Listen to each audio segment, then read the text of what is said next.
Oi, pessoal, tudo bem?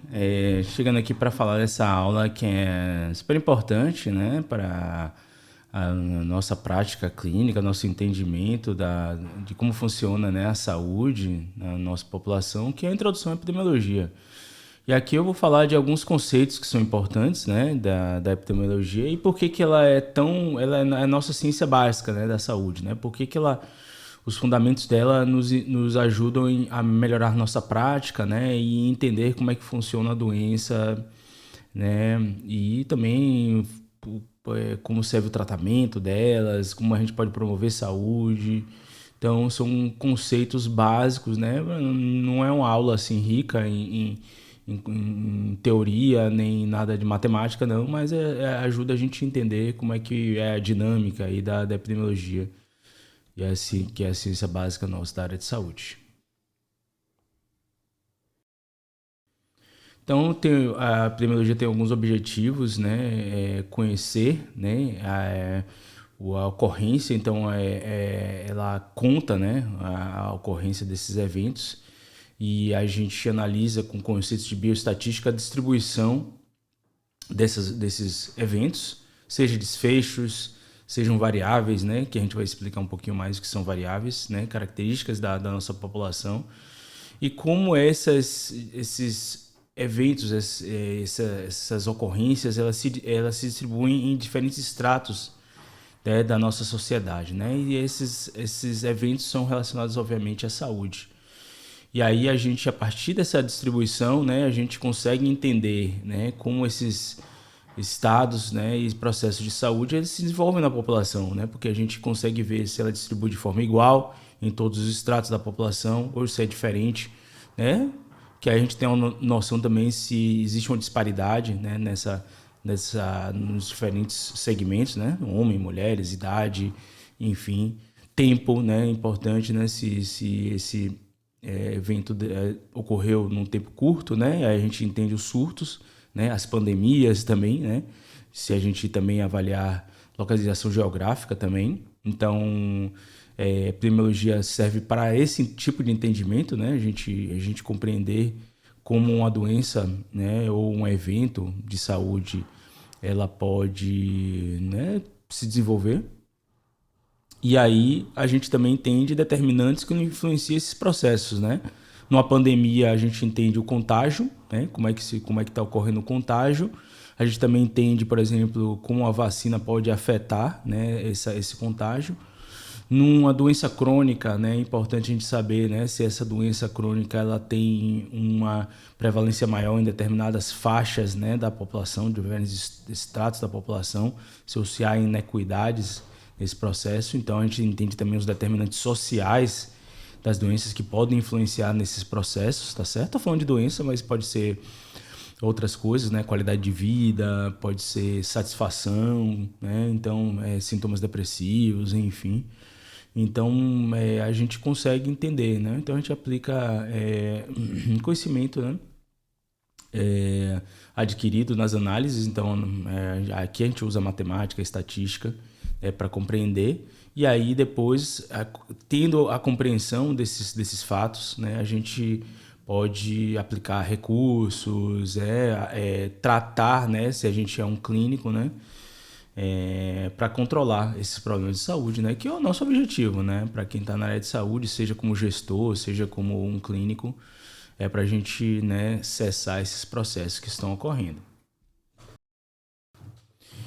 Alguns alvos da epidemiologia, então o mundo real no presente, a gente quer entender, né, no nosso mundo, né, na nossa sociedade ou diferentes partes do mundo, né, como é que está presente aquele processo, né, aquelas variáveis, aquela doença, né, aquilo que você mensurou. Então você pode entender isso fazendo um estudo descritivo, né, da população para ver a prevalência de uma doença ou se você estiver acompanhando aquela população durante um tempo, a incidência dela.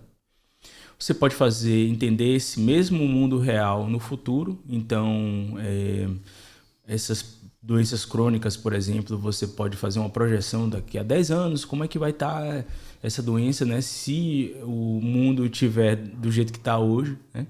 Então, nesse ritmo, como é que vai estar a prevalência de diabetes na população, como é que vai estar...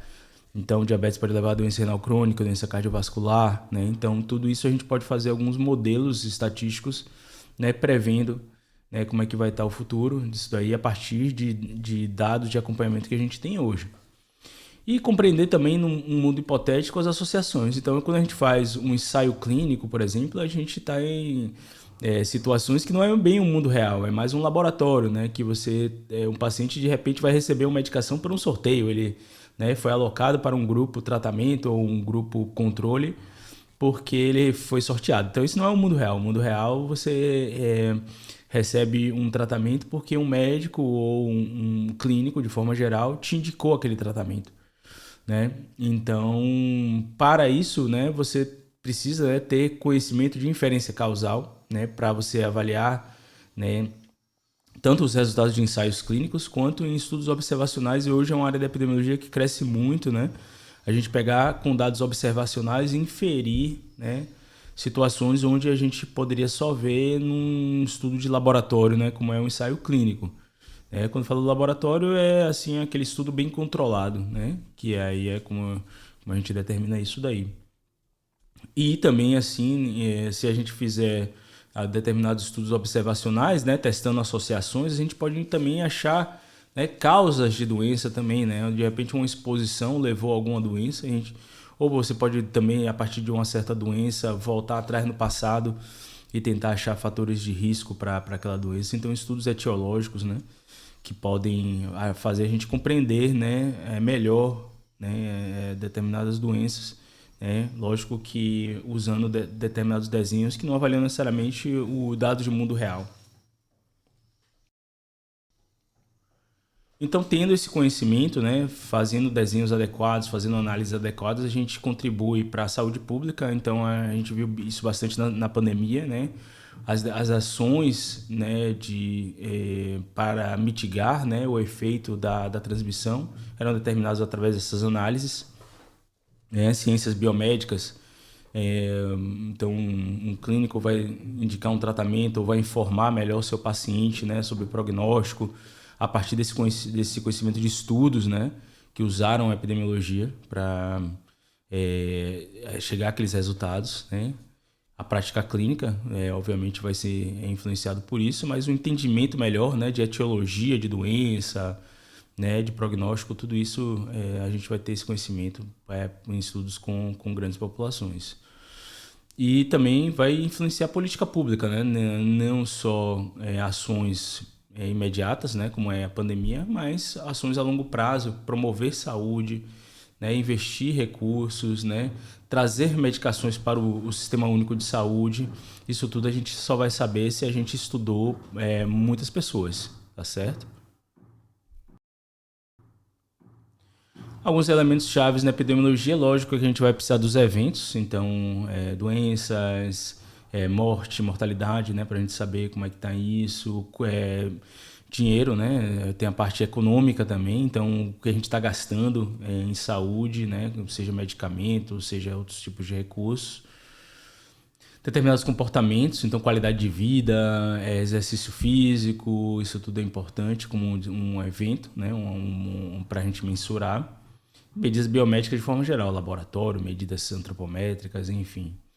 Então, isso tudo são variáveis, né? Que são características que a gente mensura dos indivíduos, né? Que, né, não estão distribuídos aleatoriamente. Os eventos é o que a gente chama de variável dependente, né? E aquilo, quando a gente está falando de uma associação, e a variável independente é o preditor, né? A causa daquele desfecho, né?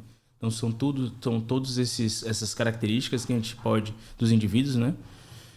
Que a gente pode medir, e a gente sabe que na população isso daí está distribuído de forma não aleatória, tá certo? E por isso que a gente tem que entender assim, poxa, por que tal grupo de pessoas está mais exposto àquilo, ou tem mais aquela doença, enfim. E para entender, né, essas relações, a gente precisa entender um elemento chave na epidemiologia, que é a aplicação do conhecimento em bioestatística, né, para a gente entender bem sobre os processos de saúde ou daquela doença. A gente descreve os dados, né? A gente quer saber, né? Uma população-alvo, né? De repente pode ser uma população de um país, mas pode ser uma população que tem uma certa condição, né? De repente pacientes com anemia falciforme, tá certo? Pacientes com insuficiência cardíaca. Então essa é a nossa população-alvo, né? Ou a gente quer ver um país inteiro. Dessa população-alvo a gente retira uma amostra, tá certo? Para a gente avaliar. Então, na população, a gente chamaria isso de um parâmetro, né? Se a gente está avaliando, por exemplo, o percentual de mulheres, né? Sexo na população, uma média de idade, né? Seria um parâmetro populacional. Mas aí na amostra, a gente vai, então, no estudo epidemiológico, a gente vai tirar de uma amostra, né, esses parâmetros que a gente vai medir, né, com algum instrumento para medida, né? Então, a gente está avaliando qualidade de vida ou está avaliando pressão arterial, então isso aí vai ter um entrevistador, né, ou um técnico ali que vai medir, né, fazer essa medida, que aí vai anotar, né, essas pressões arteriais, por exemplo, né, que de um paciente para outra vai ter uma variação aleatória, até essa medida se for feita várias vezes do próprio paciente. Você não sabe exatamente qual é a medida que vai dar, então ela pode variar de forma totalmente aleatória, tá certo? E aí quando você compila todos esses dados, você usa esse conhecimento em bioestatística para você ter uma estimativa, né, que vem da amostra. Então, aquela média que você tem em desvio padrão, por exemplo, que vocês já devem ter ouvido falar, elas vêm de uma amostra que, se for grande ou representativa de uma população, será uma boa estimativa desse parâmetro populacional, tá certo? Se a gente soubesse, né, a média de pressão arterial do brasileiro, né, se a gente tiver uma amostra que é representativa do Brasil, essa estimativa seria, né, uma estimativa representativa do parâmetro da hipertensão, da pressão arterial na população. Entrando um pouquinho mais de detalhe, né, em variável aleatória, assim, só para ficar claro, né, o que a gente chama de variável é assim, quando a gente tem um monte de observações da mesma medida. Então, por exemplo, o sexo é uma variável, naquela amostra é aleatória, porque a parte do pressuposto que pode variar de uma amostra para outra. Então, você começa a contar quantos homens, quantas mulheres tem, né? Então, no fim das contas, você vê a distribuição da probabilidade da ocorrência. Tá certo? Então, um monte de contagem ali, né, do sexo das pessoas vai acabar sendo a variável sexo daquela amostra. Mesma coisa pressão arterial, né? Você mede a pressão de várias pessoas e no final das contas você vê quanto percentual estava, qual a probabilidade de estar acima de 140 milímetros de mercúrio da pressão arterial sistólica, ou aquela média de desvio padrão, né, da pressão na amostra, certo? Então, isso daí que é uma variável. Então, a partir dessa contagem, você consegue ter essas distribuições. E a variável você pode descrever dessa forma, né? Então, de repente, você tem ali o nível de vitamina D. Então, você vê que é variável e é aleatória porque as distribuições, né? Você vê o paciente 1, o paciente 2, eles têm níveis diferentes de vitamina D aqui, né? No caso que está vendo em nanomol por litro. Então é difícil a gente dizer assim, olha, com certeza vai ter tantos assim de vitamina D. Então a gente tem que entender, né, qual é a distribuição.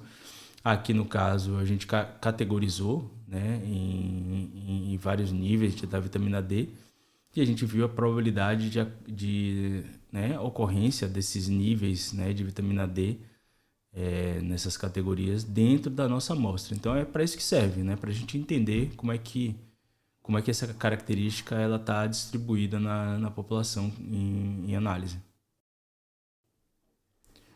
Tá certo? Ela tem essa definição, é importante ter uma definição conceitual. Então, assim, essa definição dessa variável, por exemplo, pressão arterial, ela é clássico, né? Eu acho que todo mundo que é clínico ou quem já foi num consultório entende, né, que para você medir a pressão arterial você tem que ter, né, uma série de etapas ali para fazer essa mensuração. tá certo? Então, ela é uma mensuração que ela é padronizada, né, pelos diferentes consensos aí das especialidades médicas, tá certo? Uma coisa que talvez fique mais difícil de palpar, por exemplo, é qualidade de vida, né? Então a gente tem que ter questionários que são validados na literatura para avaliar isso, né? Então tem que ter esse desenvolvimento desse conceito, né? Que aí possa ser próximo do parâmetro que você queira avaliar na população, tá certo? Por exemplo, obesidade, né? Você tem que ter um conceito que reflita, tá certo? A hiperplasia de adipócitos, né? Porque é isso que você quer avaliar. É o quanto aquela pessoa tem excesso de massa gordurosa, massa gorda, certo? Então você tem esse conceito, né? Que essa obesidade representa, na verdade, gordura em excesso. E aí você vai para uma definição mais operacional. Aqui que entra os questionários, aqui que entra, né, a medida da pressão arterial, enfim. Então, para a obesidade, chegou num consenso que era um índice de massa corpórea acima de 30 kg por metro quadrado, certo? O peso versus dividido pela altura ao quadrado, certo? Então, a gente tem isso estabelecido, né? E aí você consegue entender, né, naquela amostra, né, de repente, qual é a distribuição do que você avaliou aqui, MC, certo? IMC como substituto de obesidade. Então, por isso que a gente tem que ter variáveis, né, que são validadas, né? Até resultado de laboratório, isso daí também chega numa padronização antes, né, da gente poder dizer assim que ali é fidedigno, né, o que tem o paciente. Então, depois que você define bem, né, a variável, consegue mensurar bem, aí você tem que saber avaliar, né? Se você vai avaliar de uma forma contínua, uma forma discreta, tem duas formas de você usar, né? Assim, a forma discreta é quando você divide, né, aquela população, aquela variável, de repente você está vendo a hemoglobina, né, que vai de 0 ao infinito, mas você quer saber quantos pacientes precisam de uma determinada medicação, ou seja, quantos pacientes têm hemoglobina baixa. Então você define hemoglobina baixa, sei lá, menor que 10, e aí você quer ver quantos pacientes de repente necessitariam de uma medicação que melhoraria a anemia deles, tá certo? Então talvez seja útil em determinadas situações a gente, né, dicotomizar. Mas é importante também ver como essa variável ela tem associação com algum desfecho, né? Por exemplo, hemoglobina com mortalidade, né? De uma forma contínua. De repente, os pacientes que têm hemoglobina alta também, eles podem ter alguns riscos, né? De saúde, né? A maior mortalidade. E aí a gente não veria isso se a gente simplesmente dividisse em menor que 10 e maior que 10, e menor que 10 e maior que 10. Então, é importante também a gente avaliar de uma forma contínua, né? Para a gente entender como é que é a forma daquela associação. A gente vai entrar mais em detalhe nisso no módulo de associações aí. Então, além do contínuo, né? Que também pode ser chamado numérico ou métrico, tá certo? Que é simplesmente você avaliar no valor qualquer, né? Daquela variável, né? Então, por exemplo, açúcar no sangue em jejum em miligramas por decilitro. Então, a gente está avaliando ali, pode ir de 0 ao infinito. Discreto, que é a gente categorizar, né? Ou classificar, né? Então, a gente avaliou o açúcar no sangue, mas agora está querendo saber quem é diabético, sim ou não, tá certo? Então, tem duas categorias. Se o diabetes tivesse algum grau de gravidade, né? Seria uma variável ordinal, porque teria uma hierarquia da gravidade. Então, se tivesse, por exemplo, diabetes, o paciente não tem diabetes ou tem um diabetes leve ou diabetes grave, né? A gente tem uma ordem aí de gravidade, tem uma hierarquia. Então, isso seria uma variável ordinal, né? E nominal não respeita a ordem. Aqui para o diabetes não cabe, então um exemplo seria, por exemplo, religião, né? Ou etnia. Então a gente apenas dá o nome, né? Religião judaica, cristã, muçulmana, cunho africano, tal. etnia é a mesma coisa. Então, assim, não tem uma ordem nisso daí. A gente apenas nomeia, né, essas variáveis. Quantos por cento da amostra é, eram praticantes, né, do islamismo, enfim, é isso que a gente quer saber. É mais uma categoria só pelo nome mesmo. E isso tudo que eu falei em relação ao entendimento, né, da distribuição da análise, na epidemiologia, a gente só entende fazendo análise quantitativa. Então, o termo bioestatístico aqui é análise quantitativa, porque a gente vai entender, usando métodos estatísticos, né, a descrição desse cenário de saúde na população, percentual, a média e o desvio padrão, a mediana e a distribuição por erro padrão ali naquela população, né? Qual é o percentil, 70, enfim. Tudo isso a gente vai avaliar por análises quantitativas, projeções, modelos estatísticos, estabelecer associações, tudo isso são com modelos, né, dentro da análise quantitativa, da bioestatística, tá certo? Então você vai coletar dados, estudos de epidemiologia vão coletar dados, né, a partir daquela observação clínica, tá certo? Que influencia essa condição de saúde, né? Isso aqui é epidemiologia clínica, né? E a gente vai avaliar dentro do cenário de diagnóstico, tratamento, prevenção e prognóstico, né? O quanto ocorre mais um evento num paciente exposto ou não exposto, o paciente com a doença ou sem a doença, sobrevida, acurácia de um teste, tá certo? Então isso tudo a gente está vendo com análise quantitativa, né? Prevenção, então utilização de vacinas, o quanto interfere nisso daí, o diagnóstico precoce de um câncer. Isso tudo a gente só vai avaliar com análise de dados, né? E não necessariamente... Porque o contrário disso seria uma análise qualitativa, né? Aí geralmente são experiências, né? de pacientes, de profissionais de saúde que vão determinar essa narrativa, vamos dizer assim. E aqui são dados, né? Que vão... dados de variáveis, né? Que a gente quantificou. É isso, a epidemiologia então tem esses conceitos básicos, né, da gente compreender, né, como determinados eventos elas são distribuídos na sociedade, então através de análise de números que vêm de coleta de dados de variáveis de uma amostra da população, certo? Então, para resumir, é isso, e isso vai fazer a gente compreender melhor, né, como agir como clínico, como gestor, como cidadão também, certo? Então, a epidemiologia ela usa de método de análise quantitativa para entender a dinâmica da saúde na população, tá certo? Então, poxa, como é que está ocorrendo a transmissão daquela doença infecciosa, como é que está a prevalência daquela doença crônica, como é que estaremos daqui a 30 anos, talvez, eu acho que a gente consegue dizer isso, né? E se aquele paciente não tivesse tomado aquela medicação, como é que estaria a vida dele agora, certo? Então a gente consegue fazer previsões do futuro, né? Que cria associações e descreve o presente, tá certo?